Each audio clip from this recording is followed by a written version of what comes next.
Salut les amis, c'est Electron Libre. On se retrouve aujourd'hui, une nouvelle vidéo, première vidéo de l'année 2019. Je vous avais promis l'année dernière des gros chantiers, et ben ça y est, ça commence. Aujourd'hui, vidéo à la demande. Démontage de la piscine, évacuation et analyse du sol. On va regarder ensemble les plaques en polystyrène, comment elles ont réagi. On va les enlever et regarder en dessous le sable, comment il a réagi également. On va aussi profiter de cette vidéo pour répondre à l'ensemble des questions qui ont été posées ces dernières années à ce sujet. Donc sans plus attendre, on va dehors pour commencer la vidéo.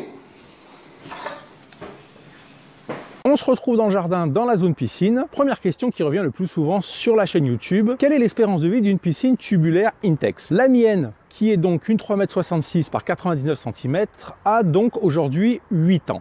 Alors il faut savoir qu'à l'origine, elle avait été démontée 2 fois et c'est à ce moment-là qu'on avait eu des petits trous. Lorsque le sol a été fait avec sable et polystyrène extrudé, on l'a posé et on ne l'a plus touché et on n'a jamais eu de problème. On la démonte aujourd'hui pour pouvoir installer le nouveau modèle qui est plus haut, donc qui va faire 3,66 m par 1,22 m de haut. Pourquoi? À l'origine, cette piscine a été achetée quand ma fille avait 3 ans, donc elle était petite, c'est pour ça qu'on a pris le modèle le plus bas possible en 3,66 m. On pensait que la piscine allait avoir une espérance de vie de 2-3 ans maximum et qu'on allait pouvoir la renouveler et en prendre une plus grande. Problème qui s'est posé, problème positif, c'est que la piscine ne veut pas mourir. Aujourd'hui, elle a 8 ans, on peut la réutiliser encore cet été si on veut, mais on a décidé donc de l'enlever, de la démonter, de refaire intégralement le terrassement et le sol, et de mettre le nouveau modèle qui est donc plus haut afin de pouvoir mieux en profiter pour la petite qui maintenant a 11 ans et aussi pour les adultes. Donc c'est parti, on commence, on va démonter tous les raccords, les tuyaux et commencer à vider la piscine.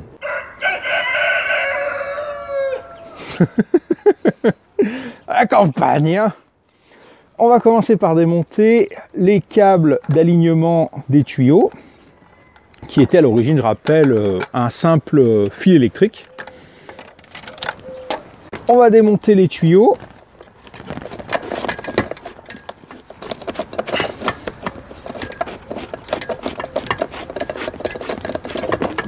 On va récupérer notre vanne bypass.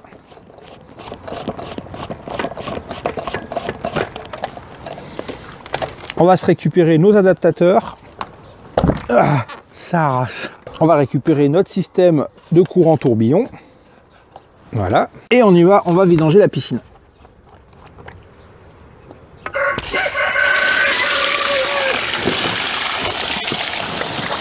On va récupérer le soufflage, on n'oublie pas aussi de tout récupérer le côté aspiration. Ça nous fera des pièces en stock en cas de problème. On récupère notre tuyau. On récupère notre réduction 32-38.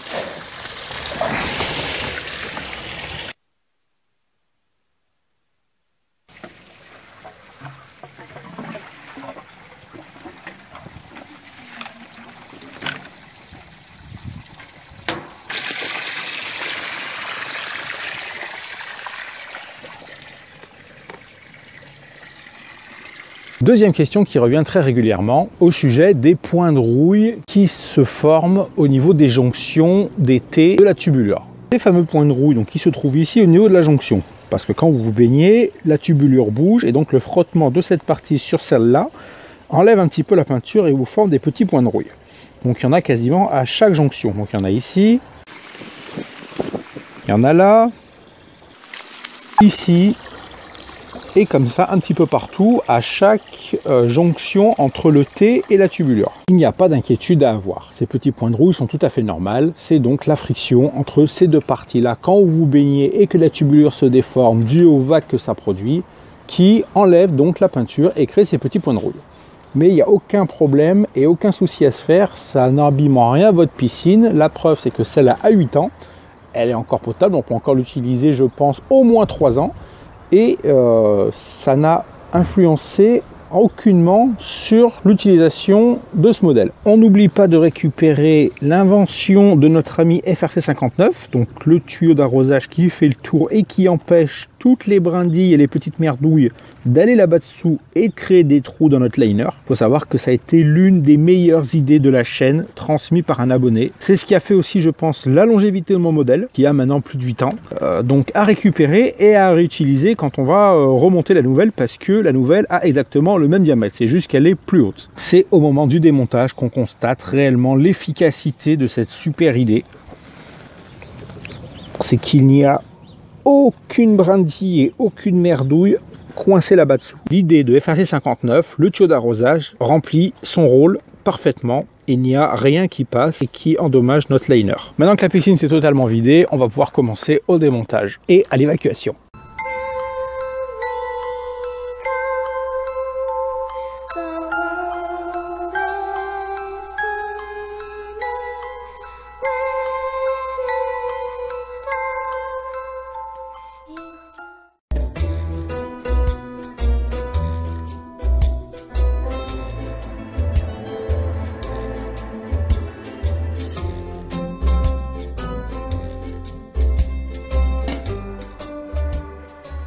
La question la plus posée sur la chaîne concerne l'enfoncement des pieds dans les plaques de polystyrène extrudé. Maintenant qu'on a tout démonté, on va pouvoir regarder de très près l'impact que ça a eu ces dernières années, sachant que les plaques font 40 mm d'épaisseur. On a une première empreinte qui est donc direct pied sur polystyrène extrudé. On constate qu'il y a un petit enfoncement à peine d'1 mm, ce qui est tout à fait normal, donc rien d'anormal. Maintenant, on va aller voir une empreinte qui est sur la feutrine. Donc là, il y avait la feutrine. Et dessous, on constate pareil que ça s'est enfoncé d'un petit millimètre à peine, mais rien d'anormal. Je dirais même que c'est pas plus mal, que ça s'enfonce d'1 millimètre, comme ça, il est dans sa gorge et il ne bouge plus avec les vagues et au niveau de la déformation de la structure quand on se baigne. Et donc c'est comme ça pour tous les pieds. Là on en voit un autre. Pareil, là c'est sur feutrine, donc même enfoncement. Et tous les pieds c'est à peu près similaire quand la piscine est de niveau et que c'est bien réparti. Il faut savoir que peu importe le poids, avec 40 mm d'épaisseur, la plaque en polystyrène extrudé est extrêmement solide et résistante à la compression, mais très fragile au cisaillement. C'était une question qui a été énormément posée durant ces années. J'avais fait déjà une petite séquence dans une autre vidéo pour en montrer un, mais là maintenant que tout est démonté, on voit clairement l'effet que ça a eu durant ces années d'utilisation. Donc tout va bien. Les plaques en polystyrène remplissent parfaitement leur rôle. Maintenant qu'on a répondu à la question essentielle au niveau de l'enfoncement des pieds dans le polystyrène extrudé, on va pouvoir regarder ensemble au niveau de la moquette, de la feutrine si c'était... au lieu de faire le con là, tu veux pas les commander une nouvelle piscine Intex, s'il te plaît? Donc je disais, on va pouvoir donc enfin enlever ces plaques en polystyrène et regarder en dessous ce qui s'est passé au niveau du sable et aussi au niveau du scotch qui faisait la liaison donc sous la piscine entre les plaques.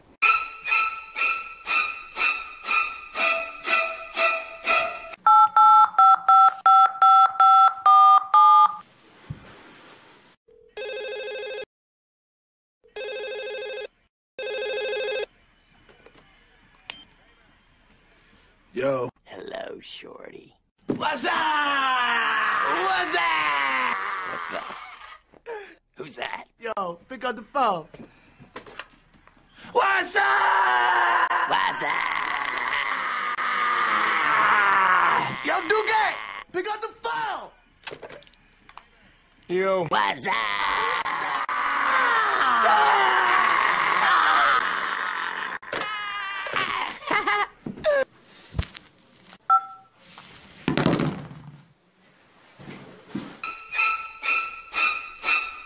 Question au niveau de la moquette, laisse-t-elle des empreintes sur le polystyrène extrudé? Alors la réponse est ça dépend les modèles. Ici on a une moquette qui avait des petits picots dessous, vous voyez? Et ben, ces petits picots là, forcément ont laissé des petits picots sur le polystyrène. C'est ça qu'on voit, tous les petits points qui sont un peu de partout ici. Mais si on a une moquette lisse, ça se produit pas. Parce que ici on a un autre modèle de moquette. Donc là c'était lisse, sans picot. Là on constate que le polystyrène est lisse, nickel. Au niveau de la feutrine, je rappelle qu'on avait mis une feutrine entre le polystyrène et la piscine, fatale erreur. C'est quelque chose que je regrette et que je ne conseille pas de faire pour le prochain coup. Pourquoi? Parce que le moindre pli de la feutrine se répercute dans la piscine. À savoir que le seul pli que j'ai eu dans la piscine, c'est celui-là. Parce que la feutrine a fait un pli. Quel intérêt de mettre une feutrine? En fait, apparemment aucun, parce que quand on fait un montage polystyrène extrudé, ça sert à rien de mettre une feutrine. Le polystyrène extrudé est déjà très très lisse, donc aucun intérêt, et ça vous fait économiser 50 balles. Bon, bien sûr, on va la retirer pour voir dessous ce qui s'est passé.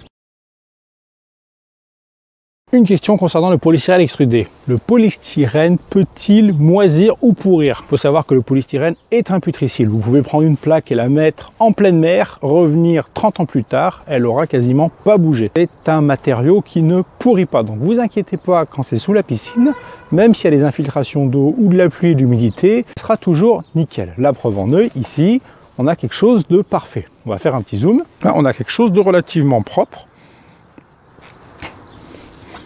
Le scotch, quant à lui, a très bien tenu sous la piscine.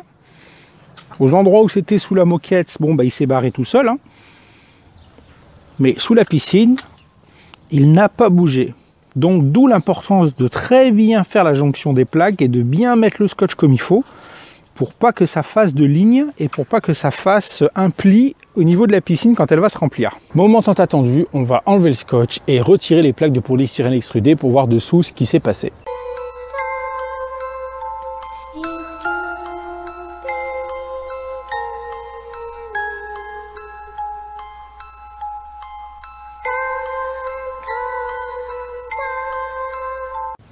Une des questions qui a été posée, est-ce que le sable bouge sous les plaques de polystyrène extrudé avec le temps quand il y a de la pluie ou des infiltrations d'eau? La réponse est non, parce que vous voyez, le sable n'a pas du tout bougé, il est totalement plat comme il a été fait à l'origine.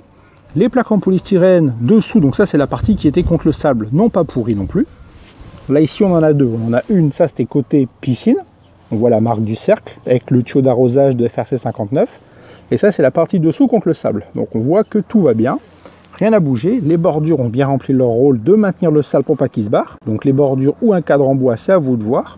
Et le sable, nickel. Je pense qu'on a répondu à pas mal de questions durant tous ces années sur la chaîne concernant la réaction et la déformation des matériaux qu'on avait mis sous la piscine. Le sable, le polystyrène extrudé, le scotch, la moquette, les bordures, etc. etc. J'ai pas dit que c'était la solution ultime, mais il s'avère que la longévité de la piscine a prouvé que cette étape était super importante et que cette façon de faire était plutôt pas mal. Je vous conseille fortement de mettre du temps et de l'argent vraiment dans la préparation de sol. Vous inquiétez pas, la prochaine vidéo qui arrive, c'est terrassement général. On va agrandir la surface de la piscine et on va refaire toutes les étapes pas à pas de la préparation avant l'installation de la piscine. Et on va aussi répondre également à toutes les questions qui ont été posées durant ces nombreuses années concernant la préparation du terrain. Allez, les amis, cette vidéo est maintenant terminée, j'espère que vous aura plu. N'hésitez pas à réagir, à me laisser un petit pouce en l'air, à aller vous promener dans la playlist Piscine Intex ou les autres playlists, il y a peut-être quelque chose qui vous intéresse. Quant à nous, on se retrouve.